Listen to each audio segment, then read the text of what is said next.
Olá, bem-vindo ao módulo 23 do nosso curso de evolução. Esse módulo será sobre seleção direcional. Existem vários tipos de seleção natural. A mais comum que existe na natureza é a estabilizadora. É ela que mantém os seres vivos como eles são. Ela vai ser assunto do próximo módulo. A outra seleção mais comum na natureza é a direcional, que é o assunto deste módulo.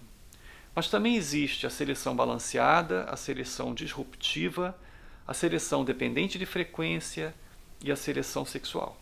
Os vários tipos de seleção natural foram descritos antes de surgirem os métodos moleculares. E eles eram classificados em função da pressão que eles exerciam mais ao centro ou mais aos lados da distribuição fenotípica. A seleção que atua nas duas pontas, favorecendo o meio, é chamada estabilizadora. Essa seleção, ela diminui a variância total da população, do espaço fenotípico. A seleção direcional, ela favorece uma das pontas do espaço fenotípico. Então ela provoca uma mudança na média da população. Por isso que tem chamada de direcional. A disruptiva é o oposto da normalizadora.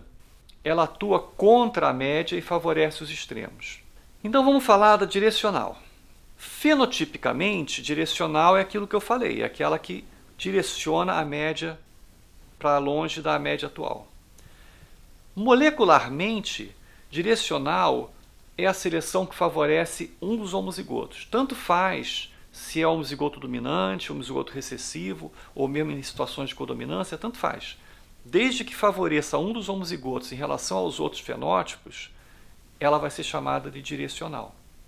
A seleção direcional foi a que a gente usou no módulo passado para ensinar como fazia o valor adaptativo. A direcional, ela sempre aumenta a frequência de um dos alelos. Foi na seleção direcional que Darwin se inspirou. Foi nela que ele estava pensando quando ele falava em seleção natural. Então ela é a seleção mais clara de estudar. Uma das coisas que levou Darwin a desenvolver a sua teoria foi o material que ele coletou nas Ilhas Galápagos, que são umas ilhas que tem no Pacífico, pertencem ao Equador, ao país de Equador, e ele esteve lá durante um tempo e coletou muito material que levou de volta para a Inglaterra. Quando ele chegou na Inglaterra, um colega dele, zoólogo, olhou para esses passarinhos e falou assim: "Nossa, você tem um monte de espécie nova aqui." Aí o Darwin ficou curioso e começou a olhar esses passarinhos e ele notou que eles tinham uma diversidade de tipos de bicos que correspondia mais ou menos à diversidade que ele lembrava de ter ouvido os passarinhos cantando lá nas ilhas. Então ele começou a ver que havia um paralelo entre a diversidade de bicos nas aves dos Galápagos, que são chamados tentilhões, em inglês é finches, e os finches, os tentilhões lá da Inglaterra. Eles tinham várias soluções semelhantes aos tipos de alimentação. Então tinham tentilhões com um bico mais fino para cavucar nas árvores e pegar o inseto lá dentro. Tinha tentilhões com um bico mais grosso para comer sementes. Então tinha uma diversidade de bicos e na Inglaterra também tinha. Aí ele falou assim: puxa, que interessante, né? As mesmas soluções sendo encontradas em dois lugares completamente diferentes por espécies diferentes. Ele notou também que aquelas espécies dos Galápagos eram muito parecidas umas com as outras. E eram também parecidas com alguns tentilhões que ele tinha visto no Equador, no continente, né, no Equador. Então ele hipotetizou que aquele monte de tentilhões nos Galápagos talvez tivessem uma origem comum e talvez tivesse sido uma especiação recente. Olha, começava a aparecer a ideia da origem das espécies. 100 anos mais tarde, estudos moleculares mostraram que o Darwin tinha razão. Os tentilhões das Ilhas Galápagos são todos aparentados uns com os outros e o grupo irmão deles são os tentilhões do Equador. Muito bonita essa história dos tentilhões. Tão bonito que teve um casal de biólogos chamado os Grant, ingleses, que resolveu ir estudar esse material lá nos Galápagos. Aí eles foram para lá e escolheram uma ilhazinha, a Ilha de Daphne, que é uma ilhazinha pequenininha, ela tem meio quilômetro quadrado, para vocês verem como que é pequenininha. E eles falaram assim: vamos passar aqui um ano ou dois para estudar os bichos que o Darwin estudou. E eles começaram a estudar e viram umas coisas tão interessantes naqueles passarinhos, porque eles eram passarinhos muito dóceis, permitiam que eles segurassem os passarinhos, não precisava ficar botando rede de neblina, não precisava fazer nada, bastava chegar pertinho no ninho e pegava eles, porque eles não estavam acostumados com a maldade humana. Então eles gostaram tanto daquele lugar que eles falaram assim, vamos voltar um pouco mais para cá? E aí eles voltaram um pouco mais, em que um pouco mais igual a 40 anos. Eles estudaram esses passarinhos durante 40 anos.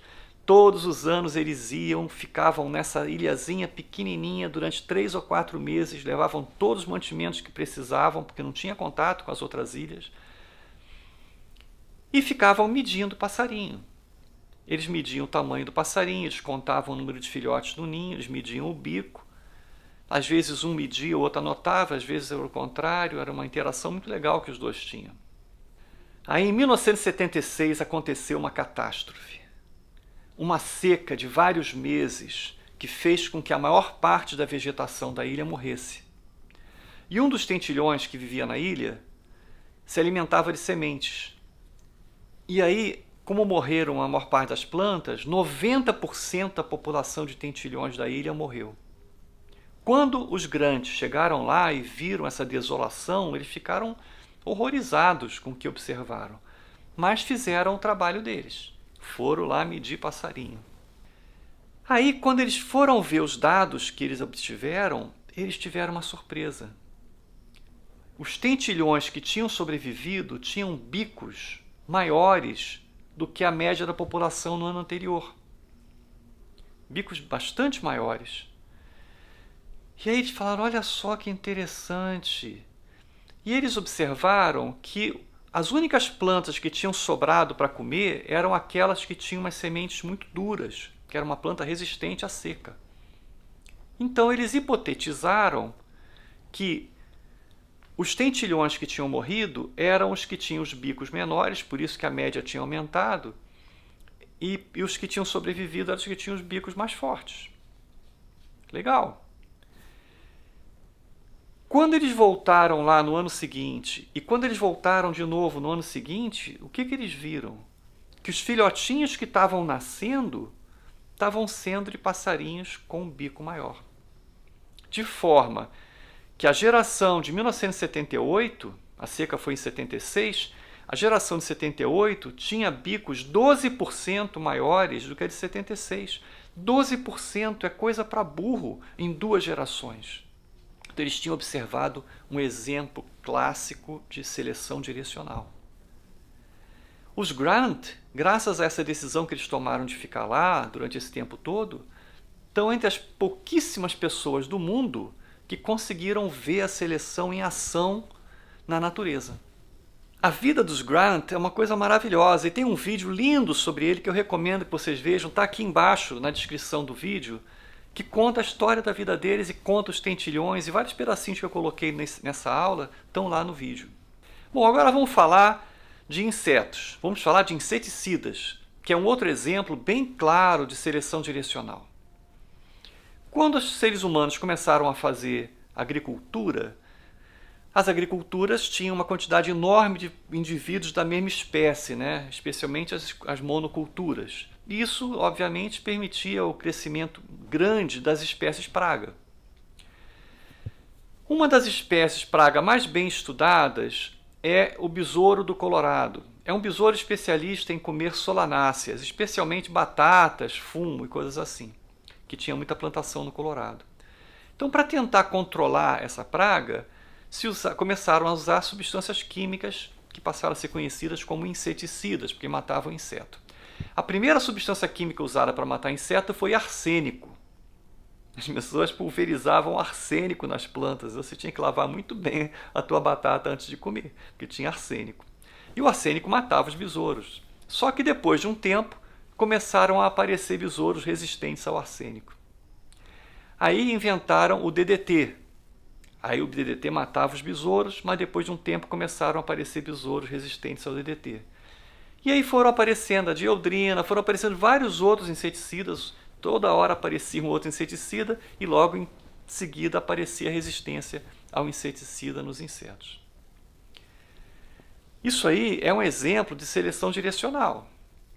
É uma seleção na direção da resistência ao inseticida. É bom lembrar que a seleção ela só atua sobre a variabilidade que já existe. Ou seja, não é porque colocou inseticida que apareceu a resistência. A resistência já existia na população, provavelmente com uma frequência muito baixa. E quando você coloca o inseticida, ele promove uma mudança brusca nas frequências gênicas. Só para vocês terem uma ideia de como funciona isso. Imagina que eu tivesse 1 milhão de insetos e que a frequência do gene da resistência fosse baixinha, fosse 1%, 0,01. Vamos dizer também que esse gene fosse recessivo. Na hora que eu jogar o inseticida, só vão sobreviver os homozigotos desse alelo recessivo. Como a frequência do alelo é 0,01, a frequência dos homozigotos vai ser 0,0001, ou seja, 1 em 10 mil. Portanto, em 1 milhão de insetos, só vão sobreviver 100. De 1 milhão, sobra só 100. Só que esses 100 são resistentes.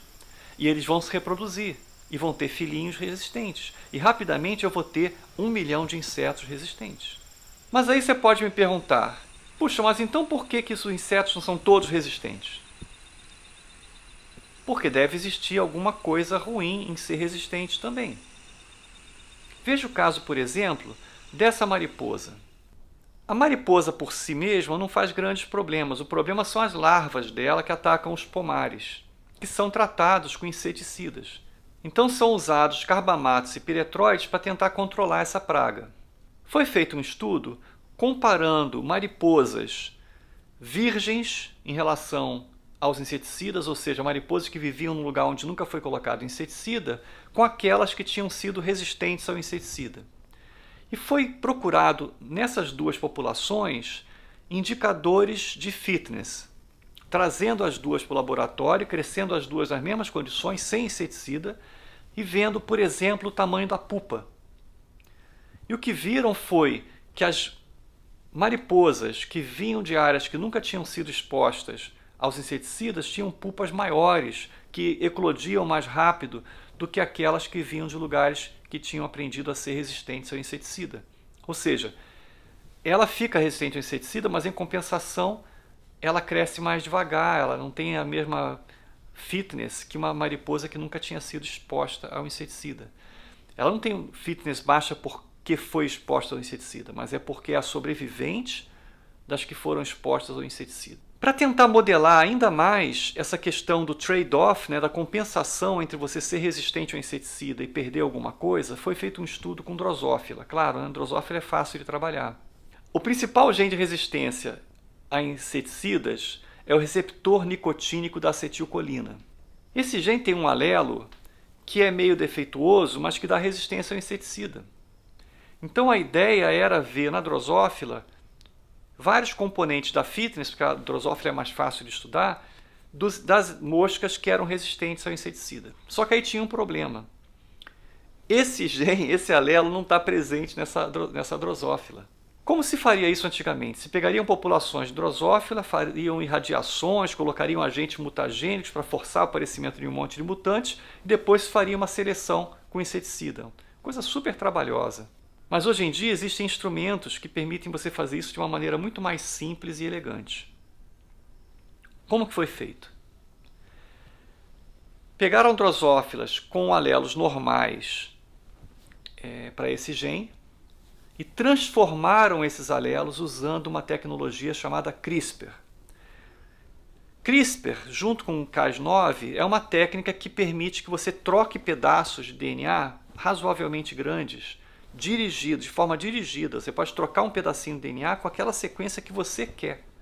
Então eles pegaram a sequência da drosófila, desenharam um pedaço que era igual ao alelo da resistência em outros insetos e enfiaram esse pedaço no DNA da drosófila.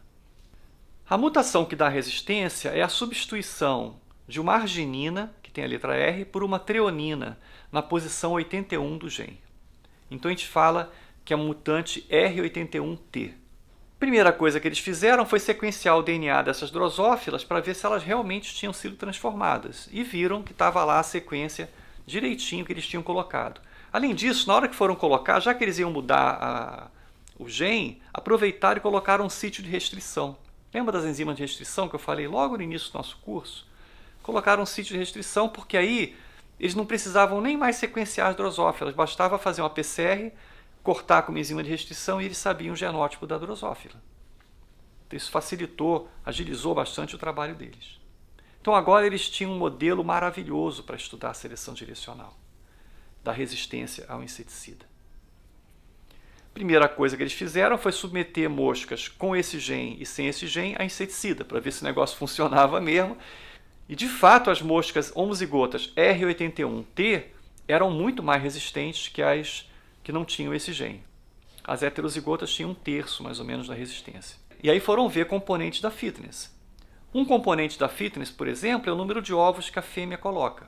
Então aí já não tinha mais o inseticida, agora era só os dois tipos, o R81T e o selvagem, que é o R81, comparados. E eles viram que o R81 botava muito mais ovos que o R81T.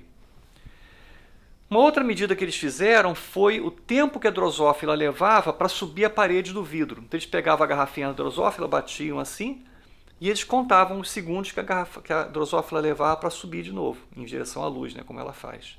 E eles viram que as moscas R81T, as fêmeas, os machos não tinham tanto esse efeito, mas nas fêmeas esse efeito era drástico, a diferença era muito grande entre as que conseguiam subir e as que não conseguiam subir.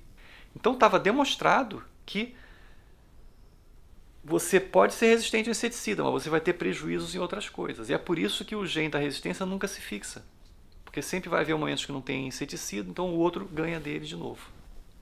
Então, nesse módulo, nós vimos uma seleção que favorece os homozigotos, ou favorece um sentido na distribuição fenotípica. A seleção direcional pode deixar um sinal muito claro no genoma. No próximo módulo, nós vamos falar sobre esse tipo de sinal. Vamos falar sobre os chamados Selective Sweeps. Não perca!